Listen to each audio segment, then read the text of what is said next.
Good day mga boss! Ang project ko ngayong araw ay dagdag sa tattoo ng ating madam. Balak po na ating madam na ipadagdag yung kanyang tattoo kasi wala siyang kabuhay-buhay. Bali nagprehan po ako ng cherry blossom tattoo. Bali inuna ko muna po yung tangkay ng cherry blossom para pag nakuha ko na yung tamang placement nung tangkay ay doon ko naman isusunod yung mga bulaklak ng cherry blossom. Bali yan po yung request ng ating madam.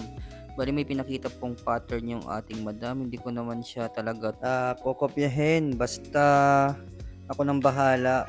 Sabi ng ating madam. Basta yung gusto niyang kalabasan ng kanyang tattoo ay parang doon sa sinend niya sa aking layout. Kaya gumawa na rin ako ng sarili kong idea at medyo may pagka parehas nga lang dun sa ipinasa niya, pero mayroon lang akong mga part na iniba para hindi naman siya parehas na parehas.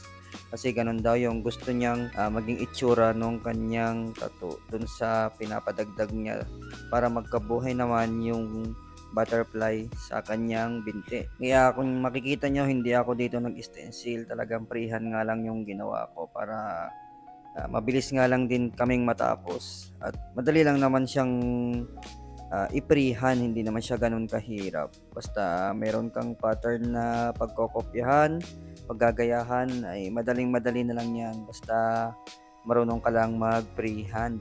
Tsaka bali tatlong kulay lang naman yung kinailangan ko dito. Bali black, brown at tsaka red.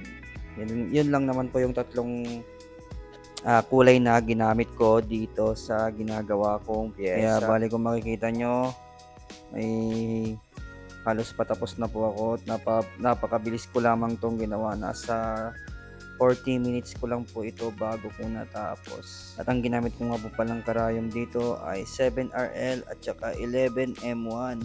Yun. At sa mga nagtatanong dyan kung ano pong gamit ko ditong machine ay XNet Titan po. Na luma ko na pong machine ito. Bali, mayroon po akong isang machine na bago, Ambition, kasi itong dati kong machine ay nasira. Kaya kinailangan kong bumili ng bago para may gamitin ako. Dahil pag nasira po yung machine ninyo ay mahirap na po siyang gawin, lalo na at mahirap pong humanap ng pyesa. Nasasayangan naman ako dito sa dati kong machine, kaya ginawan ko siya ng remedyo at ginawa ko po siya kahit mahirap, dahil sayang din naman kung hindi ko naman to gagamitin. Kaya kahit nasira po siya ay ginawan ko po ng paraan upang magamit ko po siya ulit. At yung bago ko pong machine ay itinabi ko po muna para kapag bumigay po itong una kong machine ay may gagamitin po ako. Kaya ayan mga boss, halos patapos na po ako sa ginagawa kong project ngayong araw. Bali nasa pagkukulay na po ako, nasa mga bulaklak na po ako ng cherry blossom. At same process din po, parinihan ko lang din po ito. Hindi pa ako gumamit ng stencil dahil napakadali lang naman pong mag freehand. Hindi ko na kailangan gumamit dito ng stencil dahil meron naman akong layout na kinokopyahan, kaya madali ko lang po itong maipi-freehand. Bali, ito na po pala yung finished product mga boss. A total of 40 minutes. Yan, halos 40 minutes ko po itong ginawa mga boss. O diba, napaka-solid. O yan po yung request ng ating madam. Kaya sa mga gustong magpa-enhance, magpadagdag ng mga tattoo, PM nyo lang po ako sa aking Facebook page. At huwag nyo pong kakalimutan na mag-subscribe. I-follow po ang aking page para sa mga ganitong mga video. Maraming salamat.